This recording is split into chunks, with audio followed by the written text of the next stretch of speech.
Алайялык абалда биз мына 3-4 жылдан бери бизде окуучулардын саны өтө көп болуп кеткендигине байланыштуу такыр батпай калдык класстарда. Ошон үчүн бул проекти түзүлүп, жаңы мектепке заказ берилген да.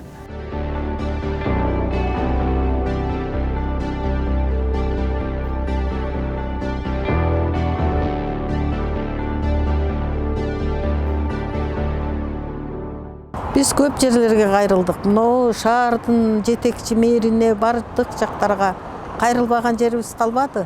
Бирок ушул акыбал ошо жылбай эле турат да. Эми туалет, ажаткана өтө коркунучтуу. Бул балдардын берде канча миңдеген балдар окуйт. Ошолордун коопсуздугун сакташ керек да.